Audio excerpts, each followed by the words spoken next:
नमस्कार। बजट की इस विशेष पेशकश में अब जैसा हमने आपसे वादा किया था, रेस्टोरेंट में हम पहुंच चुके हैं और अब भोजन पर चर्चा होगी। हमारे साथ श्वेता हमारी सहयोगी भी मौजूद हैं, हमारे साथ कई एक्सपर्ट्स भी मौजूद हैं। लेकिन देखिए, चूंकि खाने की बात हो रही है, भोजन की बात हो रही है, तो किसानों को याद करके ही बातचीत की शुरुआत भी करेंगे। अभी साहब जो यहाँ बैठे हुए हैं वो कह रहे थे कि ये वाला रियलिस्टिक है, ये वाली थाली की फोटो दिखाइए भाई। ये कह रहे थे ये रियल है और ये एक्सपेक्टेड है जो हाथ में मिला है। अब धीरे धीरे जब यहाँ पर भोजन भर जाएगा तब आप पता नहीं क्या बोलिएगा, क्योंकि यहाँ धीरे धीरे अब आपकी प्लेट में भी, थाली में भी सामान आने वाला है। मुझे लगता है कि ये टिप्पणी बहुत शानदार थी और इस हम पहला अपना स्वाद चखते हुए, क्योंकि ये गुजराती स्टार्टर्स तो आ चुके हैं, ढोकला ही है सर। तो एक्सपेक्टेशन वर्सेस रियलिटी में आप चारों की एक एक राय ले लें सर इस पर। प्रभु जी, मैंने कहा ना, ये सुबह से पूछ रहा हूँ कि हेडलाइन क्या है। मेरे लिए ये तो कल का बजट है, आज का नहीं है। अब कल की डेफिनेशन सोचते थे, ये कब का कल है। प्रभु चावला जी वरिष्ठ पत्रकार हमारे साथ रहेंगे ही। थाली पर ये भी भोजन में क्या क्या पसंद करते हैं, नहीं पसंद करते हैं, सब पता होगा। अभी ये संपादकों के लिए सबसे मुश्किल का काम यही है, भोजन खाते हुए भी वो सोच रहे हैं कि हेडलाइन क्या इस पर देना है। हमारे साथ आशिम सान्याल जी जो कि CEO हैं कंज्यूमर वॉइस के, वो जुड़ गए हैं। डायरेक्ट टैक्स पर हमसे बातचीत करेंगे समीर गोगिया जो कि पार्टनर है डिलॉयट इंडिया में। इनडायरेक्ट टैक्स पर गुलजार दिदवानिया जी हमारे साथ जुड़ेंगे जो कि पार्टनर है डिलॉयट में। कुछ राजनीतिक मेहमान भी हमारे साथ जुड़ेंगे। लेकिन साहब, अभी आप कह रहे थे बाटी चूरमा भी है घी के साथ, उसको आप कैसे मिस कर रही हैं? सिर्फ ढोकला पर ढोकला सबसे पहले सामने रखा था, दाल बाटी चूरमा भी है। जो राजस्थान में लेट चुनाव होंगे सर वहां पे, उसका भी इंतजार। ये जो रियल है जिसमें जलेबी और रसगुल्ला और न जाने क्या क्या है, ये सब कुछ अब धीरे धीरे आ रहा है। जब आपकी थाली में पहुंच जाएगा तब फिर how will you eat your words. अब बोलिए कि क्या है और क्या दिख रहा है। नहीं, तो बजट भी तो 25 साल का है। हाँ, ये फ्यूचर बजट है ना। तो जो ये बोला कि कल का बजट है, ये धीरे धीरे आएगा प्लेट में। देखिए पंजाब भी आ गया चार्ट। यहाँ पर आने वाले चुनाव यानी दूरगामी राजस्थान भी है, गुजरात भी है, तो ये सारी चीजें। किसानों के साथ बात करते हैं, कंज्यूमर वॉइस आप है तो उस नजरिए से भी जरूर बात कीजिएगा। लेकिन 2.37 लाख करोड़ एमएसपी के जरिए डायरेक्ट बेनिफिट ट्रांसफर की बात, एमएसपी की सीधा डायरेक्ट पेमेंट की बात सरकार कर रही है। किसान ड्रोन्स का जिक्र कर रही है, वो ग्रीन कैसे फर्टिलाइजर हम करें उसको युक्त कर। किसानों को लेकर एक इनडायरेक्ट तरीके से कई फ्रंट्स पर उनकी आवाज को, क्योंकि इससे इनकार नहीं किया जा सकता, यूपी में चुनाव है और किसान वाली जो इनकी प्रॉब्लम है उसको वो डील करने की कोशिश कर रहे हैं। क्या कहिएगा पूरे बजट? जब बजट लाखों करोड़ों में पेश किया जाता है तो आम आदमी का वैसे भी सर चकरा जाता है। और किसानों के जो आंकड़े दिखाए गए हैं वो एक तरह से एक्सपेक्टेड लाइंस पे है, और क्योंकि चुनाव है, और दूसरे ये गवर्नमेंट की शुरू से जो एक किसानों की तरफ जो सहानुभूति उन्होंने दिखाई थी, उसी के तहत जो है ये आगे बढ़ने वाली कदम है। और जैसे प्रभु जी ने बताया कि ये टुमारोज बजट है, ये आगे देखने वाली बजट है, तो किसानों के जो हित में काम किया गया उसको तो सराहनीय हम बोलेंगे डेफिनेटली। लेकिन जो आंकड़े बताए गए हैं उसका जो अनुकरण है, उसका जो विश्लेषण है, वो जरूरी है जानना, ताकि हम आगे टिप्पणी और कर सके इसको। अमित, आपसे जल्दी से टैक्स को लेकर, क्योंकि लोग उम्मीद करें। अब ये देखिए, अभी जो हम लोग एमएसपी की बात कर रहे थे तो धान और गेहूं उसके लिए, उन किसानों के लिए ये बात की गई है। इन मिडिल क्लास वो भी बहुत सारी उम्मीदें कर रहा था, कहते इतने सालों से आपने बदलाव नहीं किया, आपने जीएसटी का बम्पर कलेक्शन, आप धन्यवाद भी कर रही हैं टैक्स पेयर्स को। आप कह रही हैं कि 1.4 लाख करोड़ का जनवरी के महीने में हुआ और 1 लाख करोड़ पे कंसिस्टेंटली कई महीनों से इनका जीएसटी हो रहा था कलेक्शन। तो आप कुछ इनकम टैक्स में रिबेट देंगे, क्या मिला है? अब अभी एक्चुअली अगर आप देखेंगे कि गवर्नमेंट एकदम से नहीं अपनी स्पेंडिंग कम कर सकती, जो कि बिकॉज ऑफ कोविड उन्होंने कितना खर्चा करा इकोनॉमी पे, गरीबों के वैक्सीनेशन के ऊपर। गवर्नमेंट ने अपना खर्चे को थोड़ा सा कम करा है, वो सारी स्कीमें बंद नहीं कर सकती। और उसको खर्चा करने के लिए अगर आप घर का बजट भी मैनेज करते हो तो आपको कहीं से पैसा चाहिए जो आप खर्च सकते हो। तो उन्होंने थोड़ा सा अपना हाथ रोका है, इसीलिए उन्होंने कंसेशन कॉमन मैन को नहीं दी। लेकिन अगर आप कॉमन मैन देखो कि हम सिर्फ 2 करोड़ या जनता ही 2% ही कंप्लायंट और रिटर्न फाइल करते हैं। अगर आप देखो कि कॉमन मैन को फर्क पड़ेगा जब महंगाई थोड़ी दर कम होगी। महंगाई दर कम होगी जब उन्होंने बताया कि इनपुट पे टैक्स कम करा है, प्लस जब हिंदुस्तान में चीजें बनेंगी, निर्यात पे एक्सपोर्ट होगा, तब ऑटोमेटिकली इन्फ्लेशन कम होगी और कॉमन मैन का पैसा आएगा। तो अगर आप देखेंगे कि इसका इम्पैक्ट हम इमीडिएट नहीं और हम कर भी नहीं सकते, क्योंकि क्या प्रभु जी की सहायता करना चाहेंगे? संपादक जी को कोई लाइन आप देंगे एज अ प्रोफेशनल? आपको क्या लगता है क्या है ये बजट? मेरी वाली तो फ्यूचरिस्टिक वाली थी, उनका कल वाला था, तो मैं और कुछ सोचता हूँ। भविष्य वाला, हाँ, भविष्य वाला। भविष्य वाला बजट। हाँ, इसका आप इम्पैक्ट देखोगे। तो भविष्य किसने देखा है? अभी तो 2024 में जब चुनाव होने वाले थे सर, एक नैरेटिव बहुत जोर उसने पकड़ा और सुब्रमण्यम स्वामी उस समय बहुत इसको आगे लेकर आते थे कि हम बजट इनकम टैक्स अबॉलिश कर सकते हैं पूरी तरीके से। अब अगर आज हर साल बजट में लोग उम्मीद करते हैं, जितने भी साल बीतते जाते हैं कि शायद इस साल, तो क्या गलत करते हैं? उन्होंने तो पूरा दिखाया था खाका, कैसे कर सकते हैं ऐसा? देखो, वो इकोनॉमिस्ट हैं, मैंने भी इकोनॉमिक्स पढ़ाई है। सवाल ये है कि इनकम टैक्स की डिमांड क्यों करते हैं? जब आपका इन्फ्लेशन है, अगर 8% मान रहे हैं आप, तो आपकी इनकम 8% तो न्यूट्रलाइज, अगले साल पिछले साल की इनकम के बराबर लिविंग स्टैंडर्ड हो, तो 8% इन्फ्लेशन के हिसाब से इंक्रीमेंट कम से कम 8% की तो होनी चाहिए। अगर वो नहीं होती तो इनकम टैक्स कम करिए। अब मेरी रियल इनकम कम पर ड्यूटी आ रही है, तो ये कह रहे हैं कि बाद में जो इम्पोर्ट ड्यूटी आई, इम्पोर्ट से क्या फर्क होगा किसी को? किराया कम नहीं हो जाएंगे, पेट्रोल कम नहीं हो जाएगा। जो चीजें बजट के अंदर आती हैं, इन्फ्लेशन के अंदर क्या चीज आती है? ट्रांसपोर्ट होता है, हाउस रेंट होता है, वेजिटेबल्स होती हैं, ये चीज होती है। बजट के 90% खर्चा आता है इसके ऊपर, उसके ऊपर तो कोई रिलीफ है ही नहीं। इस पर मेरा एक बहुत अच्छा जवाब है कि सुब्रमण्यम स्वामी इसीलिए कभी वित्त मंत्री नहीं बन सके, जो उनका सपना था।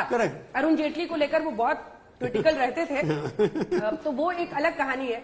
इनकम टैक्स अबॉलिश करना तो बहुत दूर की बात है। उस टैक्स स्लैब के एग्जेम्पशन लिमिट में भी आपने कोई बदलाव नहीं किया। इस पर सरकार, देखिए, ये टैक्स वसूली को ही लेकर तमाम जो राजनीतिक पार्टियां वो भी सरकार को घेर रही हैं कि आप अलग अलग तरीके से। जीएसटी को लेकर अंजना जरूर लोग पूछ रहे हैं, जीएसटी को लेकर पूछ रहे हैं कि क्या ऐसा नहीं किया जा सकता था कि मतलब उसको लेके जितनी तरह की बातें की जाती हैं, जो ले रहा है, मतलब जो आपको, जो एक सिंगल ऐसी जगह पर आप उसे कर दें जहां पर इतना ज्यादा, आप भले ही ये कह रहे हैं कि जीएसटी कलेक्शन बहुत ज्यादा बढ़ रहा है, लेकिन सरलता उसकी, उसको लेकर बहुत सवाल उठ रहे हैं। देखिए, जीएसटी, जब से जीएसटी का आगाज हुआ है, ये केंद्र सरकार का विषय अकेला नहीं रहा है।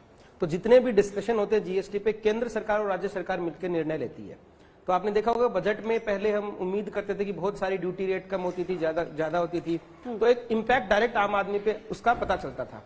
अब जीएसटी में क्योंकि ये सारी घोषणाएं जीएसटी काउंसिल की मीटिंग्स में होती है, तो सरकार के जीएसटी पे कोई बहुत बड़ी घोषणाएं नहीं करी। फेडरल मामला 100 साल की भयंकर आपदा के 100 साल की विकास का नया विश्वास लेकर आया है।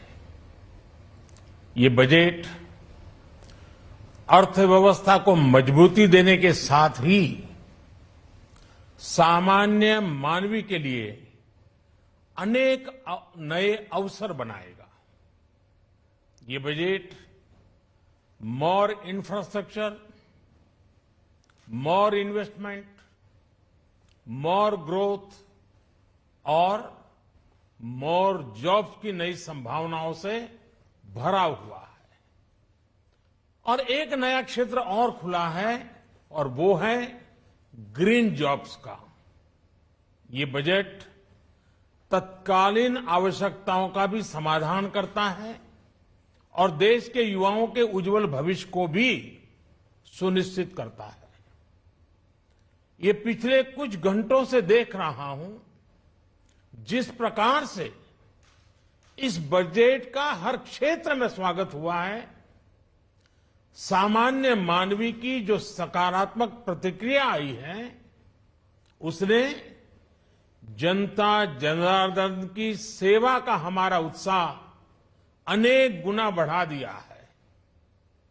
जीवन के हर क्षेत्र में आधुनिकता आए, टेक्नोलॉजी आए, जैसे किसान ड्रोन हो, वंदे भारत ट्रेन हो, डिजिटल करेंसी हो, बैंकिंग के क्षेत्र में डिजिटल यूनिट्स हो, 5G सर्विसेज का रोल आउट हो, नेशनल हेल्थ के लिए डिजिटल इकोसिस्टम हो। इनका लाभ हमारे युवा, हमारे मध्यम वर्ग, गरीब, दलित, पिछड़े, ये सभी वर्गों को मिलेगा। इस बजट का एक महत्वपूर्ण पहलू है गरीब का कल्याण। हर गरीब के पास पक्का घर हो, नल से जल आता हो, उसके पास शौचालय हो, गैस की सुविधा हो, इन सभी पर विशेष ध्यान दिया गया है। इसके साथ ही आधुनिक इंटरनेट कनेक्टिविटी पर भी उतना ही जोर है। जो भारत के पहाड़ी क्षेत्र हैं, हिमालय का पूरा पट्टा, जहां जीवन आसान बने, वहां से पलायन ना हो, इसे ध्यान में रखते हुए भी नई घोषणा की गई है। हिमाचल, उत्तराखंड, जम्मू कश्मीर, नॉर्थ ईस्ट ऐसे क्षेत्रों के लिए पहली बार देश में पर्वतमाला योजना शुरू की जा रही है। ये योजना पहाड़ों पर ट्रांसपोर्टेशन और कनेक्टिविटी की आधुनिक व्यवस्था का निर्माण करेगी और इससे हमारे देश के जो सीमावर्ती गांव है, बॉर्डर के गांव है, जिसका वाइब्रेंट होना जरूरी है, जो देश की सिक्योरिटी के लिए भी आवश्यकता है, उसको भी बहुत बड़ी ताकत मिलेगी।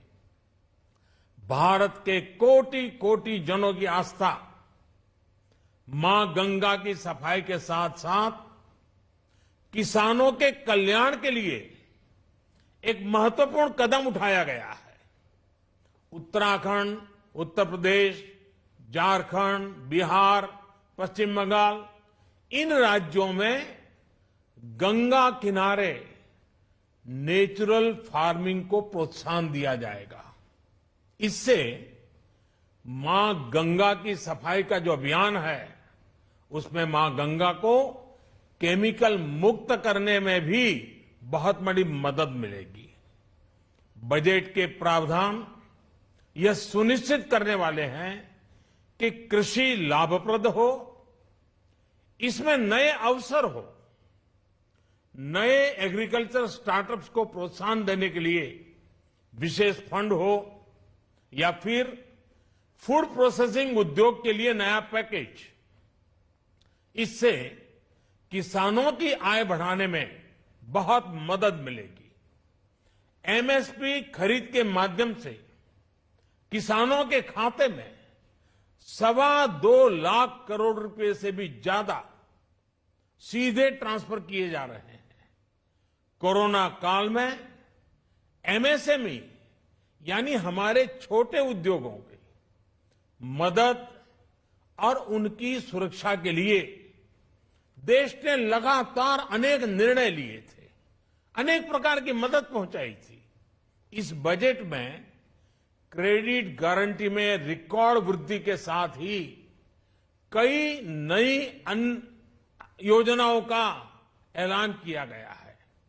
डिफेंस के कैपिटल बजट का 68% डोमेस्टिक इंडस्ट्री को रिजर्व करने का भी बड़ा लाभ भारत के एमएसएमई सेक्टर को मिलेगा। ये आत्मनिर्भरता की तरफ बहुत बड़ा मजबूत कदम है। 7.5 लाख करोड़ रुपए के पब्लिक इन्वेस्टमेंट से अर्थव्यवस्था को नई गति के साथ ही छोटे और अन्य उद्योगों के लिए नए अवसर भी बनेंगे। मैं वित्त मंत्री निर्मला जी और उनकी पूरी टीम को इस पीपल फ्रेंडली और प्रोग्रेसिव बजट के लिए बहुत बहुत बधाई देता हूं। कल भारतीय जनता पार्टी ने मुझे सुबह 11 बजे बजट और आत्मनिर्भर भारत विषय पर बात करने के लिए निमंत्रित किया है। कल 11 बजे मैं बजट के इस विषय पर विस्तार से बात करूंगा। आज इतना काफी है। बहुत बहुत धन्यवाद।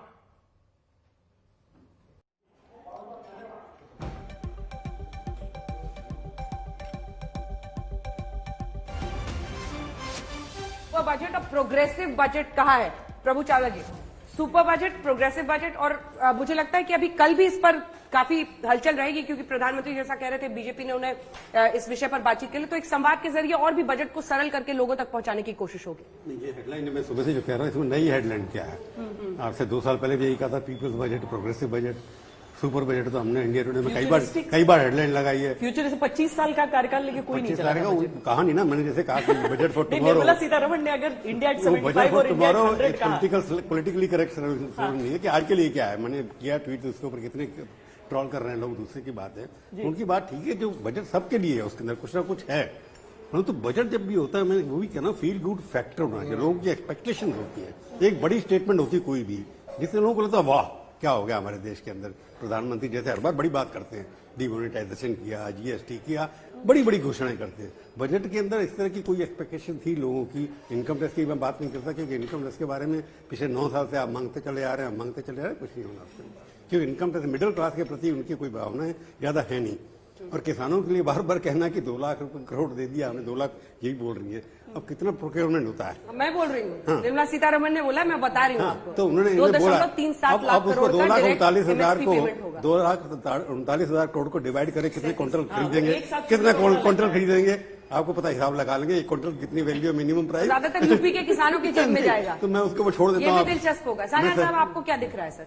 देखिए, जैसा मैंने पहले बताया, इसमें खास तौर से जो हम लोग मिडिल क्लास के तौर पे हम देख रहे थे, उसमें 1-2 घोषणा ही देख रहे थे। बाकी तो हमें पता है कि गवर्नमेंट ने फंड करना है, अपने प्रोग्राम्स को फंड करना है, उसके लिए बजट अलग रखना है उन्होंने, जरूरी भी है, क्योंकि वेलफेयर स्कीम्स काफी चला रही है गवर्नमेंट, और उनको फंडिंग जरूरी है उसको एक्सपैंड करने के लिए। लेकिन टैक्स, मिडिल क्लास के लिए कोई छूट, कोई राहत, जीएसटी कलेक्शन का जो है कुछ पास ऑन करना मिडिल क्लास सेक्शन के लिए, थोड़ी सी राहत हो तो जाती है। राहत जो जिसे बोलते हैं ना बजट की तौर, हम लोग नजरिए हमेशा घुमा के रखते हैं कि भाई बजट आएगा तो मतलब कुछ राहत मिलेगी। और इनपुट्स भी निर्मला जी को ऐसे ही मिले थे जब उन्होंने पब्लिक कमेंट्स मंगवाए थे। मैक्सिमम यही आया था कि भाई आप टैक्स में छूट का पे ध्यान दीजिए। तो इन सब बातों का भाव इस बजट को एक नॉर्मल बजट बना देता है, अनएंथुजियास्टिक बजट बना देता है। इसमें कोई हलचल वाली बजट नहीं है ये, इसमें कोई ऐसे नहीं है जिसे हम बोल सके कि हम आपस में डिस्कस करके बोले वाह बजट बहुत अच्छा रहा। नहीं, पर क्या फील गुड फैक्टर सिर्फ मिडिल क्लास के लिए नहीं रहा, या फिर कुछ ऐसा उत्साह कुछ ऐसे वर्गों में रहेगा इस बजट को फिर भी लेकर? फील गुड से बीजेपी बहुत डरती है, फील गुड फ्रेज से बहुत डरते हैं। एक बार हाथ जला चुके हैं फील गुड का प्रचार करके 2004 में, लेकिन उसके बावजूद हिंदी में अच्छे दिन लेकर ही आए थे। अब अच्छा दिन भी बोलने से डरते हैं। अब अच्छे दिन तो किसी बीजेपी नेता की जुबान पर नहीं आते। देखिए, बहुत सारी अप्रत्यक्ष चीजें हुई है। हाँ। मैं अप्रत्यक्ष का एक्सपर्ट हूं तो बताऊंगा आपको। ब्लैक वाले जो वापस ये जो थाली है, स्टील की थाली है, तो स्टील पे गवर्नमेंट ने ड्यूटी कम कर दी है, तो हम उम्मीद कर सकते हैं कि इसकी रेट कम होगा। सिमिलरली जो अप्रत्यक्ष चीजें हो रही है, रॉ मटेरियल पे ड्यूटी कम हो रही है, तो उसका जो बेनिफिट है कंज्यूमर को आएगा ही आएगा। मैं पहले भी बता रहा था कि जैसे सर बोल रहे कि आम आदमी के लिए क्या है, आम आदमी के लिए क्या क्या सस्ता होगा, जो इलेक्ट्रॉनिक गुड्स पे ड्यूटी घटी है, या फिर ज्वेलरी को लेकर, ज्वेलरी हो गया आपका, इलेक्ट्रॉनिक गुड्स हो गया आपका, आप बिजली मोबाइल देखना, सस्ता होगा, मोबाइल बिल्कुल सस्ता होगा। आप जो कैमरा लेंस यूज कर रहे हैं मोबाइल का, आज हम देखते हैं कि नई नई टेक्नोलॉजी के कैमरे आ रहे हैं, तो उस पर ड्यूटी कम हो रही है, तो वो सस्ता होगा। मतलब सेल्फी खींचते रहिए, खुश रहिए, सेल्फी खींचते रहिए, जूम करते रहिए, खुश डेटा रहिए। अगर हाथ में है तो भूल जाइए बेरोजगारी। ट्वीट करिए, इंस्टाग्राम पे कीबोर्ड वॉरियर हो जाइए। हाँ। 5G आने वाला है 2025 तक, तब देखिएगा कि कैसे क्रांति आती है मोबाइल में। दूसरा अप्रत्यक्ष अगर आप देखें तो बिजली जो यूज कर रहे हैं, बिजली सस्ती होने वाली है। मैं नहीं बोलूंगा कि 2 महीने 3 महीने में होगा, पर आप देखिएगा कि साल भर में बिजली की दरें बहुत कम हो जाएंगी। अच्छा, क्योंकि जो बिजली का उत्पादन होगा, रिन्यूएबल एनर्जी पे बिजली का उत्पादन होगा, जो वैसे ही सस्ता होता है, उसमें आप फोसिल फ्यूल यूज नहीं करते हो, या फिर आप कोल का यूज नहीं करते हो, आप नेचुरल प्राकृतिक संसाधन उनको यूज करके बिजली बनाएंगे। तो ठीक है, प्रोग्रेसिव बजट है, 4-5 साल बाद की बातें करते हैं, बट अल्टीमेटली उसका बेनिफिट आएगा। और मैं एक लॉन्ग टर्म सोचने वाला हूं, तो मैं उस हिसाब से सोचता हूं कि बजट मेरे हिसाब से अच्छा है। ये मोटा अनाज और गंगा जी के 5 किलोमीटर दोनों तरफ, ये किसकी तरफ ज्यादा संकेत है? ये तो यूपी के इलेक्शन आप देखें ना, हाँ। यूपी गंगा ज्यादातर यूपी के अंदर है, इनडायरेक्टली इलेक्शन का है कि आप ऑर्गेनिक खेती करेंगे, जितनी नदियां थी उसमें पंजाब की कमर्शियल नदी क्रॉप नहीं थी। वो क्या रहा है, कमर्शियल क्रॉप हमारे यहाँ होती नहीं। मोटा अनाज की जब बात कर रही है, हाँ। तो उसका रेफरेंस वही होगा कि आप कन्वेंशनल क्रॉप से हट करके ऑर्गेनिक की तरफ जाइए। आपने टकाई जी को सुना सुबह मॉर्निंग में क्या कह रहे थे वो। तो ये गंगा किनारे जितने लोग हैं उनको क्या फैसिलिटीज देंगे, ये क्लैरिफाई तो बजट पड़ा नहीं है। किस तरह के किसानों को फैसिलिटी क्या चाहिए आज? उसको पानी चाहिए नहर से, उसको बिजली सस्ती चाहिए, उसको डीजल सस्ता चाहिए, उसको फर्टिलाइजर चाहिए। वो सब चीजों के बारे में तो कुछ इस बजट में है नहीं ना। तो सवाल तो ये है, उसको फील गुड तभी होता है जब उसको लगे कि मेरा फर्टिलाइजर कम कर दिया, चाहे 1 रुपए कर देते आप। सर उसको बताना पड़ेगा कि बिजली सस्ती होगी, इमीडिएट नहीं है पर आप होगी। चूंकि इंडस्ट्री से हैं, एक सवाल मेरा आपसे है कि सरकार के बारे में कहा जाता है बहुत ही इलेक्शन मोड में हमेशा रहती है सरकार, लेकिन नॉन इलेक्शन बजट ये साफ है, इतना तो कोई भी कह सकता है। इसके पीछे की वजह आप क्या देखते हैं? ये स्टेटमेंट देना चाहते हैं कि we mean business when we talk about budget, हम कुछ भी शॉर्ट टर्म गेन के लिए नहीं करना चाहते। देखिए बहुत सारी उम्मीदें और अटकलें लगाई जा रही थी कि 5 स्टेट में चुनाव आने वाले हैं, तो सरकार कुछ ऐसी घोषणाएं करेंगी कि जो आम आदमी है वो उस पर असर पड़े उन घोषणाओं का। पर जैसा कि हमने पास्ट के बजट्स में भी देखा है, सरकार किसी भी चुनाव से प्रभावित होकर घोषणाएं नहीं करती है, उनका लॉन्ग टर्म ऑब्जेक्टिव रहता है, उस हिसाब से वो घोषणाएं करती है। हाँ, प्रभु सर ने बोला कि कुछ इमीडिएट नहीं है, बिल्कुल मैं उस बात से सहमत हूं कि कुछ इमीडिएट उनका घोषणाएं नहीं है, बट लॉन्ग टर्म में ये अच्छा फायदा देने वाली है, मैं मानता हूं। अगर हम पिछले 4-5 साल में देखें इंडस्ट्री में जो ग्रोथ हुआ है, जो 25,000 उन्होंने बोला 25,000 तरह की कंप्लायंस हमने कम कर दी है, तो अगर आप देखोगे जो ईज ऑफ डूइंग बिजनेस में इंडिया की रैंकिंग बहुत ऊपर जा चुकी है, बहुत आई थिंक 50 पायदान ऊपर इंडिया चढ़ चुका है। तो ये चीजें सब धीरे धीरे इंपैक्ट पड़ता है, इकोनॉमी रिवाइवल होता है, ग्रोथ होती है, तो इनडायरेक्ट इंपैक्ट और बेनिफिट हम सबको मिलने वाला है। जी, पर चीजों को सस्ता करना लेकिन हाथ में अतिरिक्त देना नहीं। देखिए, जब भी हम इकोनॉमिक्स में हमें पढ़ाया गया है कि बजट का मतलब होता है short term and long term both. खाली आप 5 साल 10 साल की बात करें तो कोई भी कन्विंस नहीं होता है कि ये बजट में हमारे लिए कुछ है। इसमें शॉर्ट टर्म डेफिनेटली बहुत सारे कंपोनेंट्स हैं जो ये डाल सकते थे, उसमें कई सुविधाएं जो है वो आम आदमी को लिए बता सकते थे। जैसे प्रभु जी ने बताया कि जैसे पेट्रोल डीजल ये सब चीजें जो है ऑटोमेटिकली जो है ये हमारे जो एक तरह से दूरदृष्टि है इन टर्म्स ऑफ जिसे बोलेंगे महंगाई कम हो। महंगाई के बारे में जो कोई बात ही नहीं कर रहा है। इन्फ्लेशन जो है एक ऐसी चीज है जो कि हमें खाता जाएगा, और जैसे पहले भी चर्चा हो चुका है, इसका परसेंटेज कैलकुलेट करना और उसको इनकम के लेवल से जोड़ना एक बहुत मुश्किल काम होता है, आम आदमी कभी भी नहीं कर सकता। उसके जेब में अगर आज 2 रुपए है और इन्फ्लेशन 2 रुपए 10 पैसे है तो उसको हर 2 रुपए पे 10 पैसे का नुकसान हो रहा है। आज के दिन में यही हो रहा है। इस बजट में कोई चीज ऐसे नहीं दिख रहा है जो कि उस नुकसान की भरपाई कर पाए आम आदमी के लिए। और आम आदमी जो है, किसान भी आम आदमी है, मिडिल क्लास भी आम आदमी है, वर्कर भी आम आदमी है, कंस्ट्रक्शन वाले भी आम आदमी हैं, उनके लिए जो शॉर्ट टर्म गेन जो है वो बहुत जरूरी मायने रखता है ताकि वो बेसिकली उसको माप सके। ये बजट एक ऐसी बजट है जो कि एक्सपर्ट तो बातचीत कर सकते हैं और 5 साल की जो है वो बुनियादी तौर पे जो ढांचा बना रहे हैं उसकी बात कर सकते हैं। रोड कंस्ट्रक्शन, आई मीन जो फार्मर बेनिफिट्स है, इन सब का इफेक्ट डेफिनेटली होगा, उसमें कोई दो राय नहीं है। लेकिन जब तक आप इकोनॉमिक्स के टर्म में शॉर्ट टर्म बेनिफिट के साथ इसको जोड़ेंगे नहीं, तब तक हताशा ही रहेगा, तब तक उल्लास और उम्मीद की जो किरणें हैं वो नहीं दिखेंगी आम आदमी के चेहरे को। समीर, जहां से शुरू किया था वहीं जाना चाहती हूँ। वैसे अभी भी वो ज्यादा ही चमक रही है वो थाली। मैं आपको बताता हूँ जो मिला सब कुछ दे दिया हमने, लेकिन वो बात नहीं बन रही कुछ। बात इसलिए 2 चीजें हैं इस चीज में। अब मैं इकोनॉमिक्स और टैक्स दोनों को मर्ज करके बोलूंगा, बिकॉज मैंने इकोनॉमिक्स और टैक्स दोनों, अगर आप देखें कॉमन आदमी कैसे खुश होता है कि चीजें सस्ती होती। चीजें सस्ती करने के लिए अंदर मेरे पास सिर्फ जो टैक्सेस हैं उसका मेरे पास पावर नहीं है सेंटर के पास विदाउट स्टेट, तो मैं उसको बजट में अभी ला नहीं सकता। रहा बात कॉमन नॉर्मल इंसान को अगर स्लैब कम कर देता, स्लैब कम करने के लिए मेरे पास जो इनकम टैक्स रिटर्न फाइल करते हैं या एसएससी हैं वो कितने लोग हैं? 2% भी नहीं है। मैं 2% को एक बार साइड में रखता हूं कि मैं स्लैब बढ़ा भी देता हूं या मैं एग्जेम्पशन लिमिट को बढ़ा भी देता हूं और कॉमन गेन आ जाए उससे। उसके अलावा अगर आप देखेंगे कॉमन मैन में उन्होंने बोला कि जो कोविड पे तुम्हें खर्चा मिलेगा फैमिली को, उसके लिए 50,000 से ऊपर अगर कोई रिलेटिव के ऊपर मिलता है तो वो टैक्स होता है, उसको माफ, इसकी एग्जेम्पशन लिमिट बढ़ाई गई है। लॉन्ग टर्म कैपिटल गेन जो 20% टैक्स होता था उस पर सरचार्ज लगता था, उसको कम करा गया। ये हर इंसान का है, कोई शेयर खरीदता है या घर बेचता है सब पे लॉन्ग टर्म लगता है। वो कॉमन आदमी जो टैक्स भरता है, जो घर खरीदता है बेचता है, सब पे टैक्स लगता है, उनको इफेक्ट पड़ेगा। ये फाइनल पॉइंट है। आपने ये भी कहा कि अगर नेशन बिल्डिंग इससे हो रही है तो मैं एज एन इंडियन खुश हूं। यस, मेरा ये अभी स्टैंड इसलिए भी करता है। हाँ। 2 रीजन। मैंने मेक इन इंडिया, जैसे उसने बताया, इंडिया कंप्लायंसेस लॉ, लेबर की बात आपने बोली, लेबर में पहले इतने सारे कानून होते थे, अब वो सब मर्ज होकर एक लेबर कोड बन चुका है। इसका मतलब है कि जो इतने सारे श्रम कानून थे वो सब एक मर्ज हो चुके हैं, विच मीन्स जो नॉर्मल एक, और आप थोड़े दिन पहले एक स्कीम आई थी इंश्योरेंस, जो और नए सेक्टर में नहीं है उसके लिए भी इंश्योरेंस। तो अगर आप ये देखेंगे ग्रास रूट लेवल पे भी ये इंपैक्ट आ रहा है, चाहे मॉनिटरीली आपको नहीं आ रहा। अगर मैं इंश्योर्ड हूं या मेरी मेडिकल इंश्योर्ड है, कोई श्रम वर्कर है, तो उसके लिए ये भी बेनिफिट है। शायद उसको मॉनिटरिंग ना मिले लेकिन उससे पीस ऑफ माइंड है that he can also get insurance. पहला। दूसरी बात कि अगर आप ये जो सस्ती वाली बात है, पहले जमाने में हमें फर्क पड़ता था, सिगरेट महंगी हो गई, पेट्रोल सस्ता, ये वो, अब उनके अंदर पावर ही नहीं है बजट में। After GST they don't have this power, तो कि वो कुछ भी कम कर सके कि हम बिजली, अब ये इंपैक्ट आएगा जब बिजली की प्रोडक्शन ज्यादा होगी तो बिजली सस्ती होगी, स्टील के ऊपर ड्यूटी कम होगी तो चलो हिंदुस्तान में प्रोडक्शन हो रही है। फोन चाहे आप सारी कंपनी देखो, चाहे सैमसंग है, वो सब ने यहाँ पे फैक्ट्री लगा के सब यही बनेगा, यही बनेंगे, सारे कंट्रियों में एक्सपोर्ट होंगे, तो ऑटोमेटिकली सस्ता होगा। टैक्स जो बार बार आप डिफेंड करने की कोशिश करें, पावर नहीं है। जब की गवर्नमेंट थी $108 का था पेट्रोल, तब पेट्रोल मैं एग्जाम्पल $70 डिपेंड करता है कि आप एलोकेशन कैसे करते हैं अपने फंड का। आपके पास ₹1 है, उसको कैसे आपने बांटना है, सवाल ये है। उसके अंदर आपने 30% कैपिटल गेन्स टैक्स की बात, वही बात कर रहा हूँ, पॉलिटिकली इनकरेक्ट डिसीजन कितना है।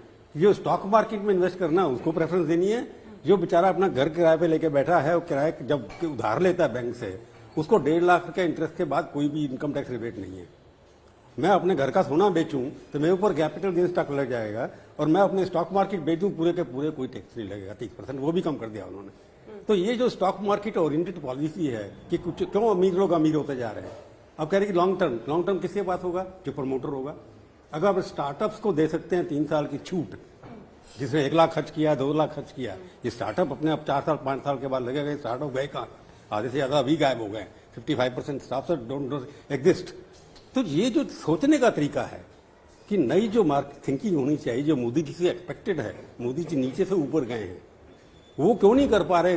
नई इकोनॉमिक्स जो उनकी मोदी इकोनॉमिक्स जो क्या है, क्रांतिकारी मोदी इकोनॉमिक्स क्रांतिकारी होनी चाहिए। हमेशा चर्चा होती थी कि आउट ऑफ द बॉक्स आपने क्या किया है। एक सेकंड सर, मैं आ रही हूँ, एक बार गुलजार जी से एक कमेंट इस पर मैं लेना चाह रही थी। यहाँ पर भी गुलाब जामुन रखा हुआ है, यहाँ पर भी है, पता नहीं आपने तो दिया नहीं सर, खा लिया। अच्छा, खाने वाले भी और कुछ सोच कर फिर खाने वाले हैं कैटेगरी में जिनको ज्यादा मिलता है। गुलजार, इस बजट का डिजर्ट क्या है, स्वीट डिश क्या है? इस बजट का स्वीट डिश मैं बोलूं तो बिजली है।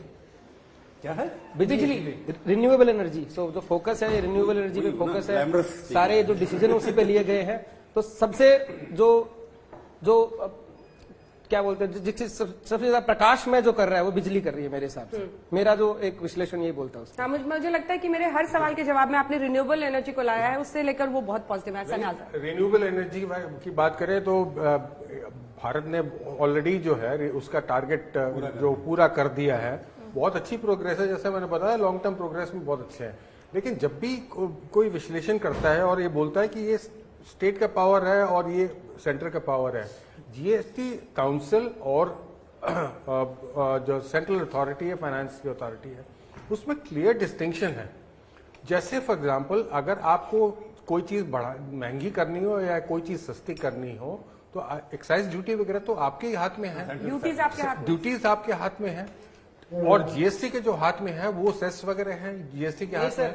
तो आज के दिन में अगर आप सिन प्रोडक्ट्स की बात करते हो तो उसमें आपको चीजें बढ़ाने की नहीं, जो वो मीन कर रहे हैं वो यही है कि ड्यूटी में जैसे उन्होंने इलेक्ट्रॉनिक गुड्स और कई चीजों को टच किया ना, तो वैसा आप ड्यूटी बाकी चीजों में जीएसटी में सरकार कुछ नहीं कर सकती। जीएसटी में मत करें, बिल्कुल मत करें जीएसटी में, वो तो अलग डोमेन हो गया जी। और हम लोग बात भी टैक्स उसके एनुअल बजट की कर रहे हैं, जहां पे जो डोमेन है उनके पास प्राइसेस बढ़ाने की और घटाने की, दोनों की बात कर रहा हूं। मैं ये नहीं बता रहा हूं कि इसमें घटना चाहिए या इसमें बढ़ना चाहिए, लेकिन कई मुद्दे जो है आप अपने आप ही सामने आते हैं कि उन्होंने नहीं किया डिस्पाइट हैविंग पावर।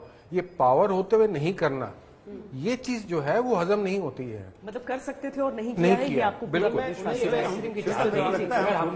पड़ गए हैं। बड़ी चीजें हम थोड़ी सी भूल गए। इस बजट के अंदर ऐसी बड़ी चीजें भी हैं जिसका लॉन्ग टर्म इम्पैक्ट, जैसे 25,000 किलोमीटर रोड बनाएंगे।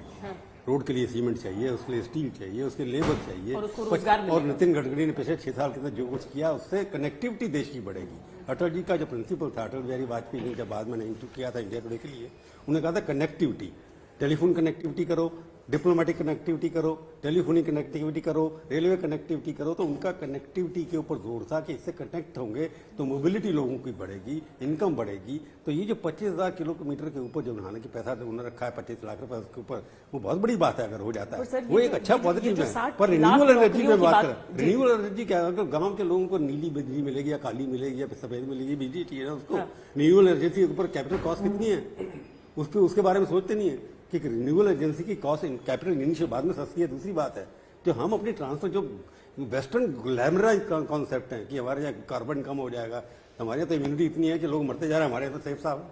पर डिपेंड करता है what is your priority, are you playing to a rich elite? Renewal किसको गाँव में पूछे टेकायत साहब से रिन्यूअल एजेंसी क्या होती है?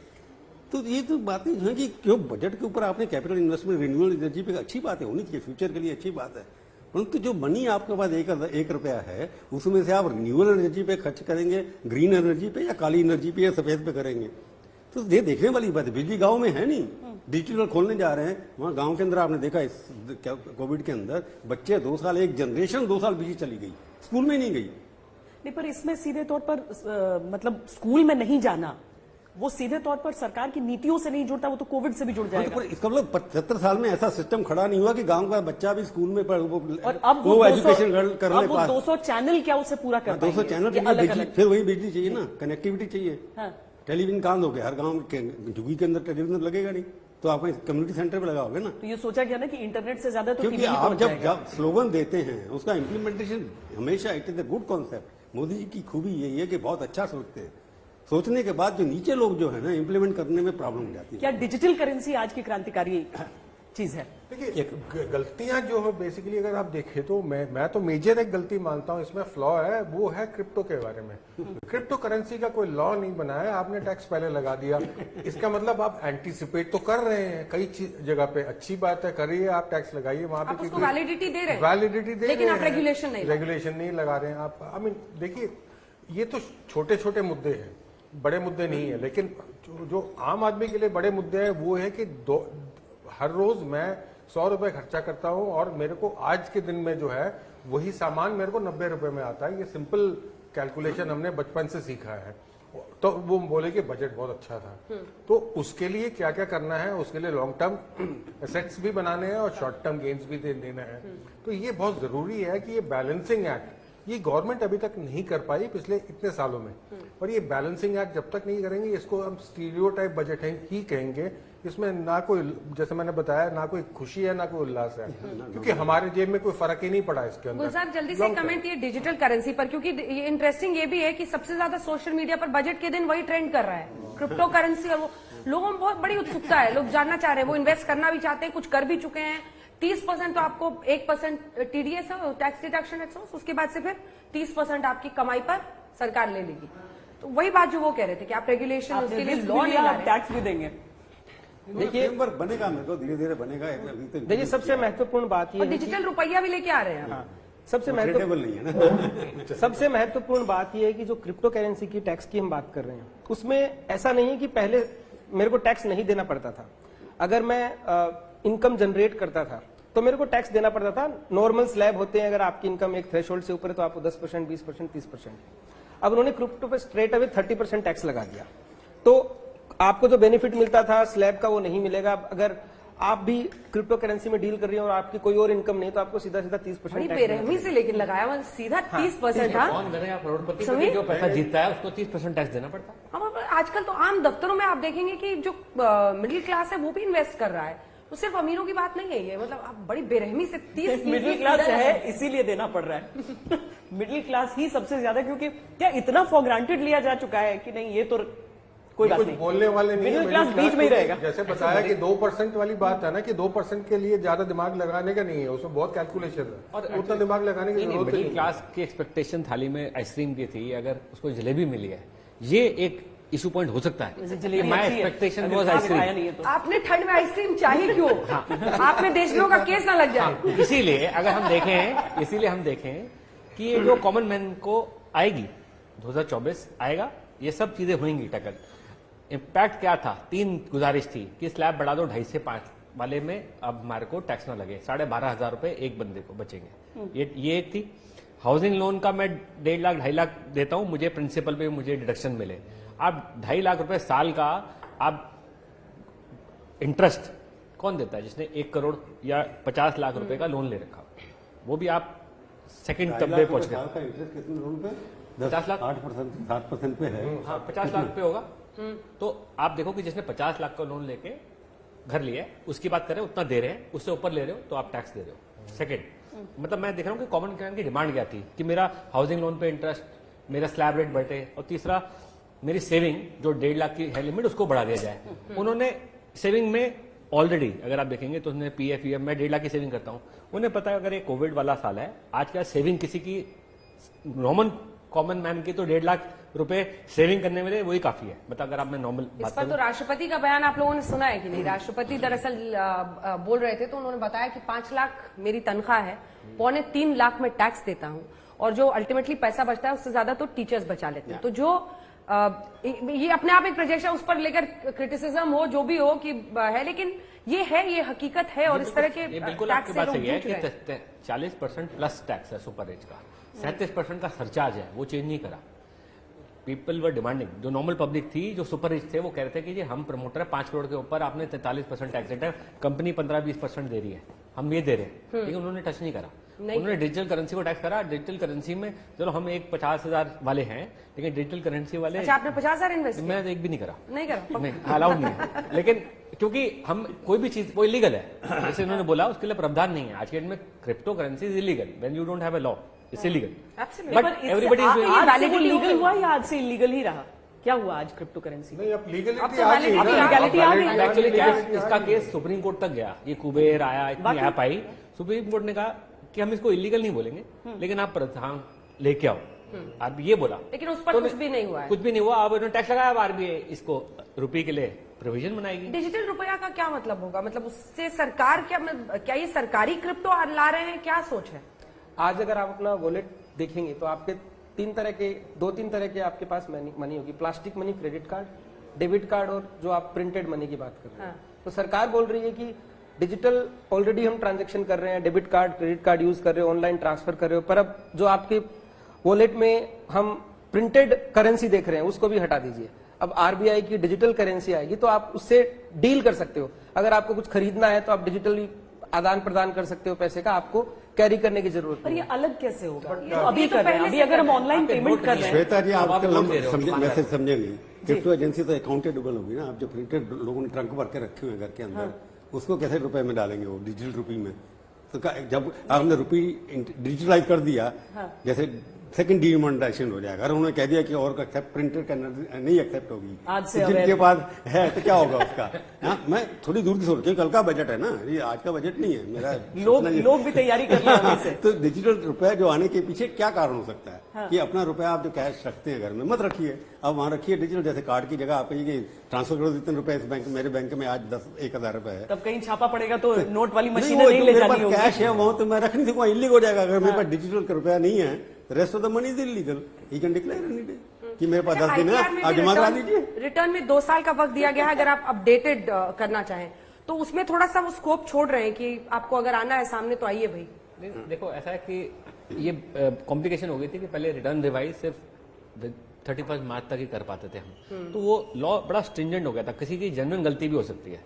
तो उन्होंने ये बोला कि हम नहीं चाहते कि अगर आप जेन्युइन गलती कर बैठे हो फिर उसके लिए लिटिगेशन करो, अपील जाओ इतने, तो हम एक प्रोविजन लेके आ रहे हैं नया, 2 साल के अंदर अगर आपका टैक्स बनता है उसमें टैक्स का नया रेट आएगा। कहेंगे नहीं सीधी, मैं कह रहा हाँ, हूँ बोलिए। बोलिए, नहीं बोल डालिए। दिस इज इनडायरेक्ट, आप कह रहे हैं एमनेस्टी, टैक्स इवेजन के लिए। हाँ, absolutely। जिन्होंने चोरी की है भी आपको 1 साल और दे दिया, आप डिक्लेयर कर लीजिए।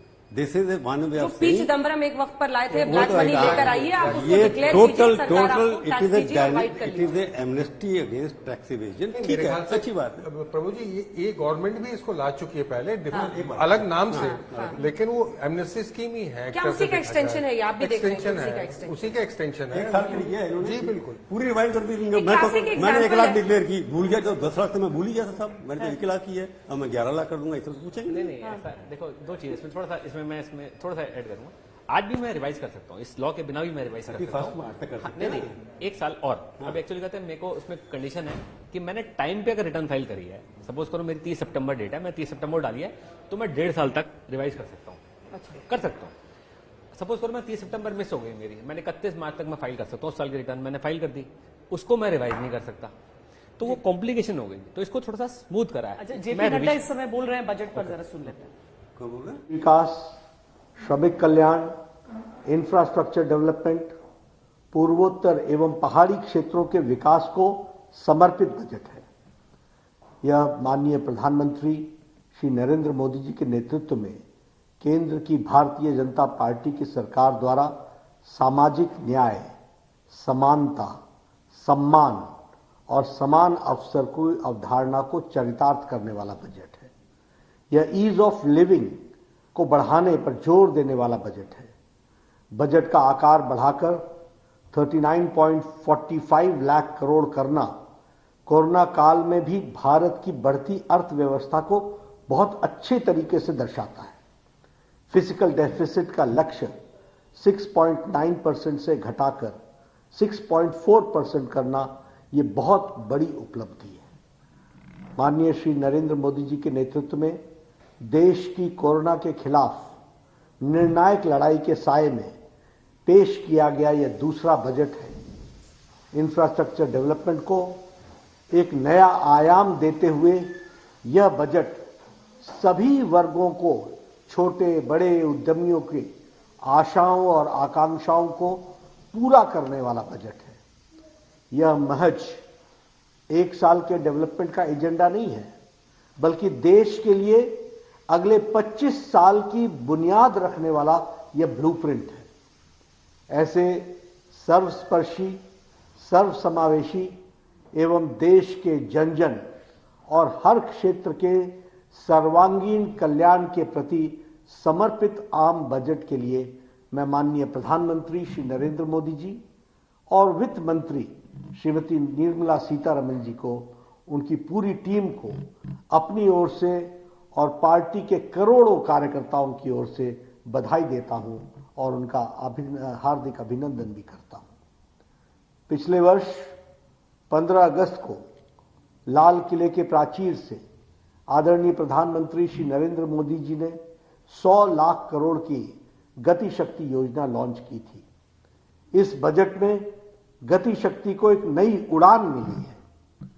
इस बजट में आत्मनिर्भर भारत के लिए लक्ष्यों को पाने के लिए शुरू की गई प्रोडक्शन लिंक्ड इंसेंटिव PLI योजना को जबरदस्त रिस्पांस मिला है। इससे लगभग 60 लाख नई नौकरियां पैदा होंगी और अगले 5 वर्षों में 30 लाख करोड़ रुपए का अतिरिक्त उत्पादन होगा। ये नए भारत की नींव रखेगा।